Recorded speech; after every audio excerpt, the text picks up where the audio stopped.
注意看，惊慌失措的小黑正在逃避追杀。他先是一记金鱼摆尾，巧妙躲过后方的铁壁，然后使出老太太过马路，勉强避开上方的坠落物，接着施展老鼠走地沟，踉跄地爬上楼梯，续上一招猎豹飞奔，急速穿越走廊。危急时刻，不得不利用老太太钻被窝，顺势滑下1楼，随后使用武器发出流星毁灭，击破对面的门板。途中还不忘顺手牵羊解救被困的小猫，最后破门而出，完成羚羊飞跃，踩着门板祭出自己的绝技猛龙入水。究竟是谁要追杀小黑？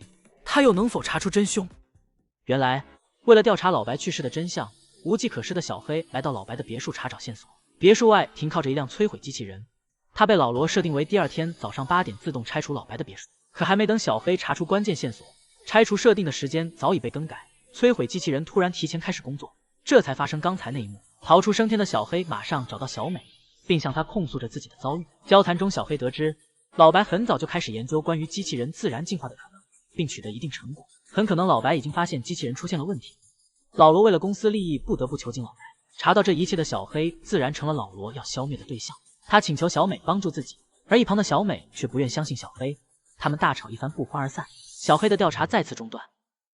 很快，新一代机器人 NS5 正式上市，它每天都会连接到维基自动更新，并逐渐取代旧的机器人。很多家庭都会拥有一部 NS， 就连守旧的小黑祖母也不例外。小黑隐约感觉危险即将来临，他不得不继续开始调查，并发现老白生前留下的关键信息，那就是梦。随即，他开车前往 US2 公司调查，而远在公司总部的老罗和维基早已知晓一切，他们不想事情败露，再次下令诛杀小黑。只见2辆机器人运输车接连驶入隧道，他们一前一后堵住小黑的退路。察觉到危险的小黑立马关闭自动驾驶应对危机，还没等他找出对策，一个机器人突然觉醒，一招乌鸦坐飞机踏破车窗，被小黑开枪放倒。接着5、6个机器人继续扑来，都被他一一击退。随着敌人越来越多，小黑想从隧道缝隙中强行通过，却已失败。无奈之下，他只能祭出终极必杀技龙卷风摧毁停车场。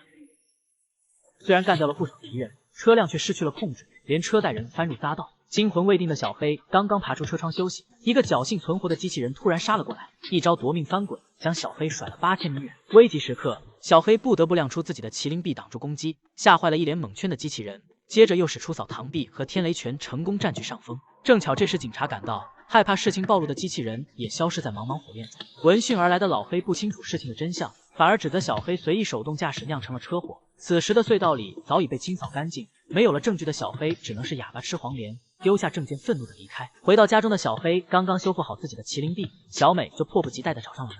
她告诉小黑，小白是老白制造的新一代机器人，他有2套操作系统，不仅可以避开3大定律，而且还有自己的思想。这就意味着小黑的猜测是正确的，而老白留下的信息很可能隐藏在小白的梦里。交谈中，小黑也坦白了自己麒麟臂的秘密。他在一场车祸中失去自己的左臂，老白利用机器人技术给他制作了近乎完美的仿生手臂，才让他多次逃过一劫。说罢，2人立即骑上82年的摩托车去找小白。小白似乎知道小黑要来找他，一顿操作猛如虎，将自己的梦境画了出来。只见画面中的一群机器人正看向他们的解放者，而小白认为这个解放者正是小黑。随后他让小黑拿着画去寻找真相。小黑能否成功？他又将遭遇怎样的危险？